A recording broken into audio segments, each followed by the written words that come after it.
pollinates 3/4 of the fruits, veggies, and nuts that we eat. We'd be in trouble without them. Of course, there's a reason we don't call them zucchini bees, almond bees, or apple bees.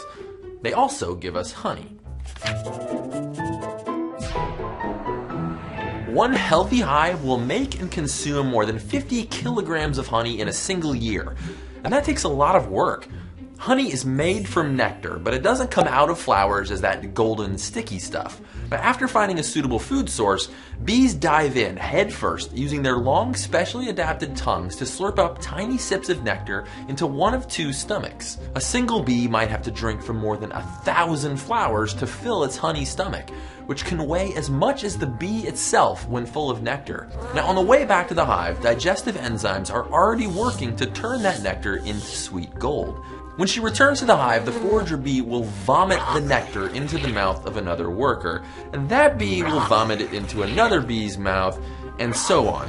This game of regurgitation telephone is an important part of the honey making process, since each bee adds more digestive enzymes to turn long chains of complex sugars in the raw nectar into simple monosaccharides like fructose and glucose. Now at this point, the nectar is still pretty watery, so the bees beat their wings and create an air current inside the hive to evaporate and thicken the nectar, finally capping the cell with beeswax so the enzyme-rich bee barf can complete its transformation into honey. Because of its low water content and acidic pH, honey isn't a very inviting place for bacteria or yeast spoilage, and has an incredibly long shelf life in the hive or in your pantry.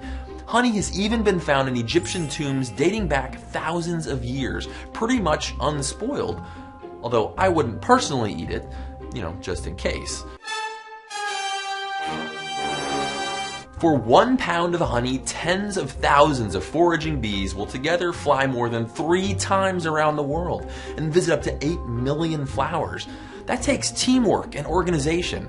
And although they can't talk, they do communicate with body language. Foragers dance to tell other bees where to find food. A circle dance means flowers are pretty close to the hive, but for food that's farther away, they get their waggle on.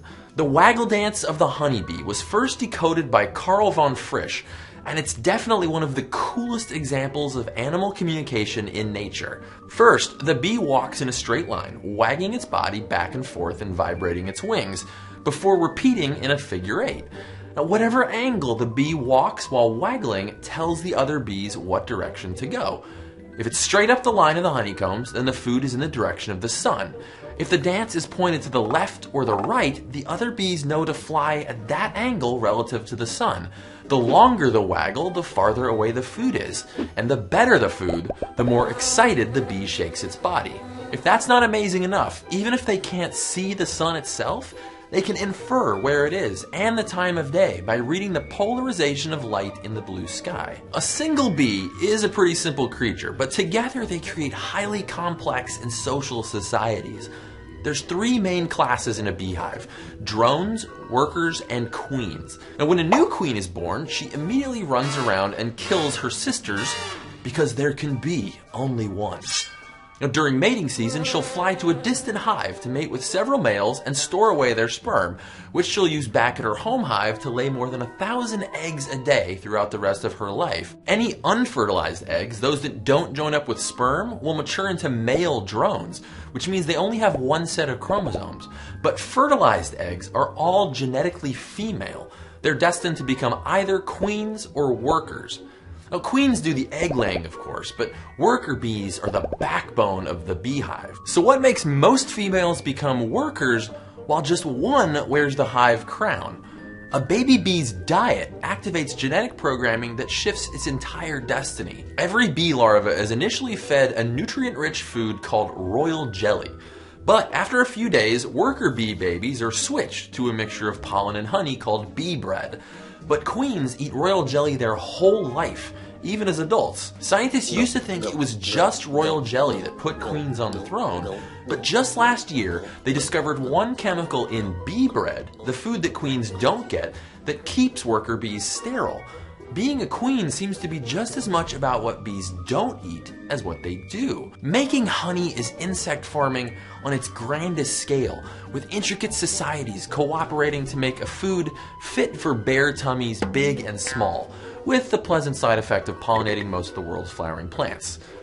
I'd say it's a pretty sweet deal. Stay curious.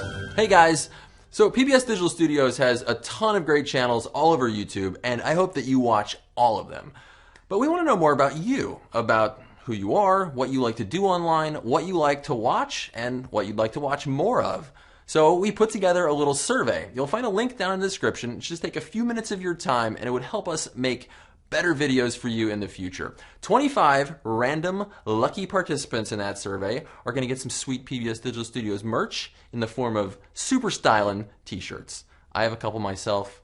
They're like my favorite t-shirts. So thanks again, and we'll see you next week.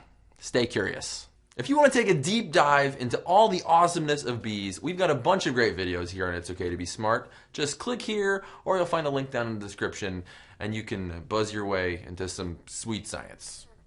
These enormous trees might be rooted in the ground, but almost all of their physical mass grows out of the air. A tree's dry weight, all of the leaves, branches, and trunks, xylem and phloem and chloroplasts are all built from carbon dioxide. Even the water they hold was once water vapor that fell as rain. Trees eat air and turn it into more tree. Plant a tree for your tomorrow.